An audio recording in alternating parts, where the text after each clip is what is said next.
जय श्री राधे दोस्तों, केपी की वाणी चैनल में आपका स्वागत है। रोजाना राशिफल से संबंधित सभी प्रकार की जानकारी पाने के लिए हमारे चैनल केपी की वाणी को जरूर सब्सक्राइब करें। अगर आपको अपनी शादी के बारे में जानना है कि आपकी शादी कब होगी, तो आप अपना जन्मदिन कमेंट बॉक्स में बताएं, हम आपको जल्द से जल्द पूरी जानकारी देंगे। अगर रिप्लाई करने में देरी होती है तो आप निराश बिल्कुल ना हो, क्योंकि आपको जवाब जरूर दिया जाएगा। दोस्तों, बताना चाहूंगा यह जानकारी आपको जन्मदिन के हिसाब से दी जाएगी। कुंडली के अनुसार से इसमें मामूली बदलाव हो सकता है। अगर आप लव मैरिज को लेकर भविष्यवाणी पाना चाहते हैं तो अपना और अपने जीवन साथी का जन्मदिन कमेंट बॉक्स में बताएं। आपको पूरी जानकारी देंगे कि आपके लव मैरिज होने की संभावना कितनी अधिक है या आपको माता पिता की सहमति नहीं मिलेगी। तो लव मैरिज की जानकारी आपको मूलांक के हिसाब से दी जाएगी। इसमें भी कुंडली के अनुसार से मामूली बदलाव हो सकता है। दोस्तों, आपको बताना चाहूंगा कि जिन जातकों की कुंडली बनी हुई है वो आप केपी की वाणी से संपर्क कर अपनी कुंडली दिखाकर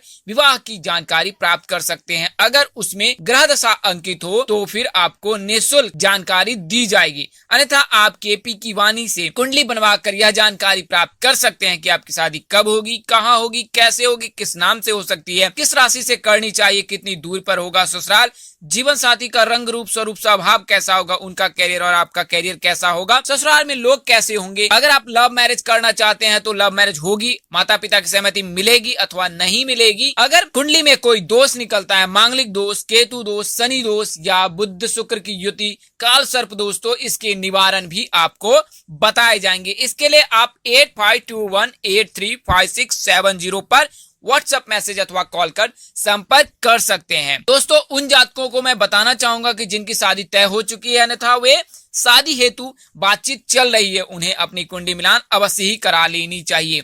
क्योंकि शास्त्रों में निहित है कि नारी दोष, भकुर दोष और मांगलिक बलि रहने पर विवाह नहीं करना चाहिए।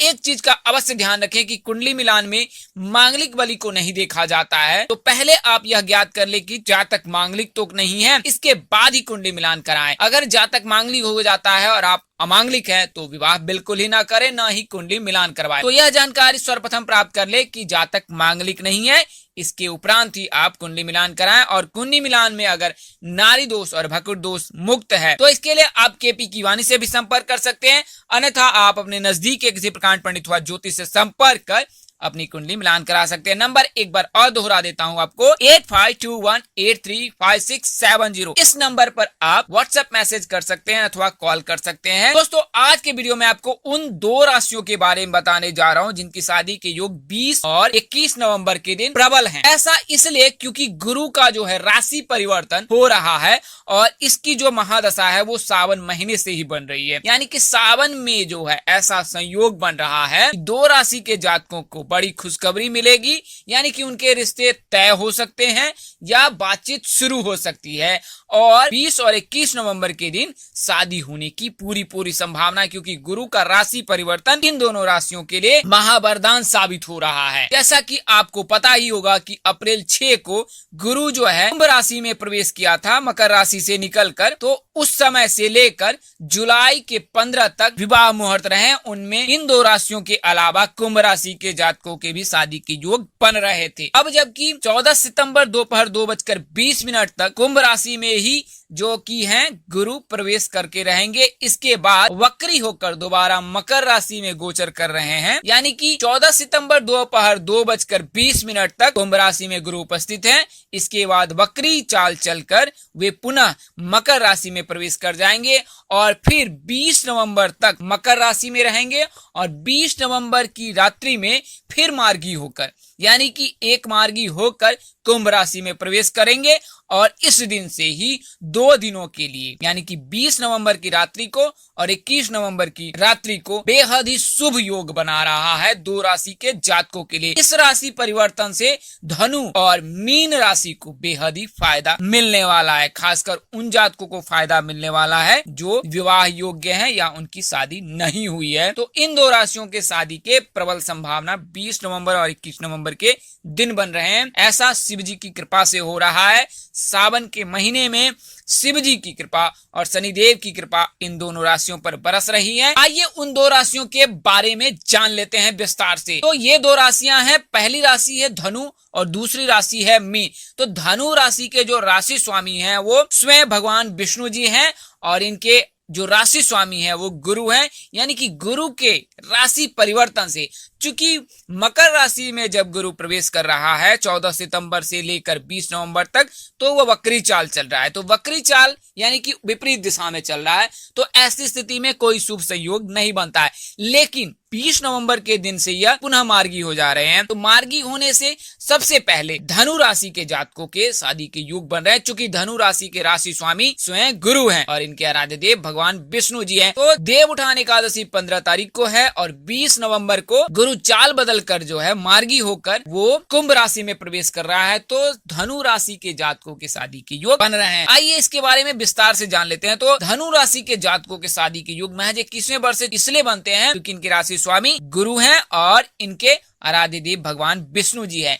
किस दिशा में शादी होती है धनु राशि के जातकों की? तो उत्तर पूर्व दिशा में शादी होने की संभावना अधिक रहती है। शादी कितनी दूरी पर होगी? तो जो धनु राशि के जातक है उनकी शादी की दूरी अधिकतम 80 से 100 किलोमीटर होती है। किस राशि से शादी करना सही होगा? तो मेष राशि के जातकों से शादी करना उत्तम रहता है धनु राशि के जातकों के, यानी कि ALE नाम के जातक से अगर आपकी शादी होती है तो यह ज्यादा उत्तम होता है। हालांकि शादी STI नाम से होने की संभावना बहुत ही प्रबल रहती है। अगली राशि जो है वो मीन है। तो मीन राशि के जो राशि स्वामी है वो भी गुरु हैं और इनके आराध्य देव भी भगवान विष्णु जी हैं। तो ऐसा शुभ संयोग बन रहा है। देव उठान एकादशी के दिन बाद मकर राशि से निकलकर जो गुरु है वो मार्गी होकर कुंभ राशि में प्रवेश कर रहा है। तो सबसे पहले अपनी जो राशि है मीन राशि, उनके जातकों के शादी के योग गुरु बना रहा है। तो इसके चलते मीन राशि के जातकों के शादी के योग बन रहे हैं। शादी जो है वो 21वें वर्ष से बनते हैं मीन राशि के जातकों के, और शादी उत्तर पूर्व दिशा में होने की संभावना अधिक रहती है। ससुराल की अधिकतम दूरी जो है मीन राशि के जातकों की 200 किलोमीटर होती है, यानी घर से लेकर 200 किलोमीटर के अंदर हो सकती है। किस नाम से शादी हो सकती है? तो SGV नाम से होने की संभावना अधिक रहती है।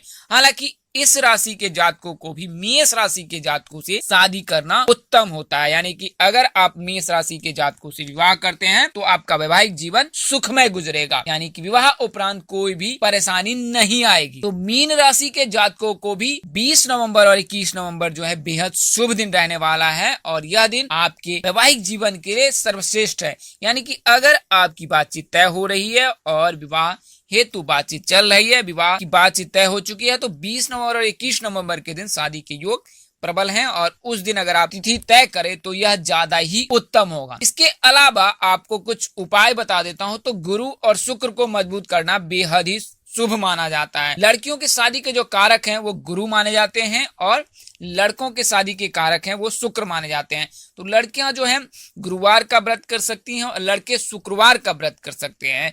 इससे जो है शुक्र मजबूत होगा। शुक्र को स्त्री सुख और विवाह सुख का कारक माना जाता है।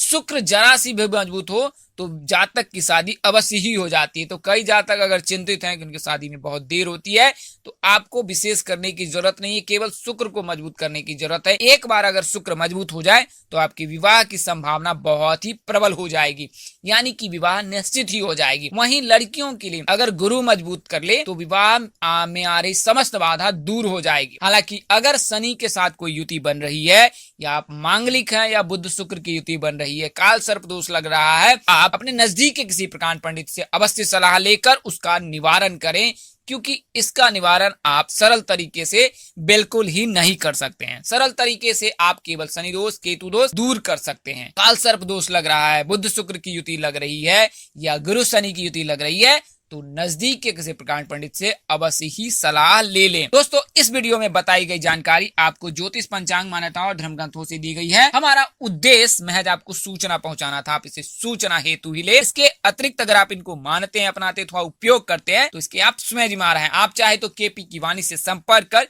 अपनी निजी जानकारी कुंडली दिखाकर प्राप्त कर सकते हैं।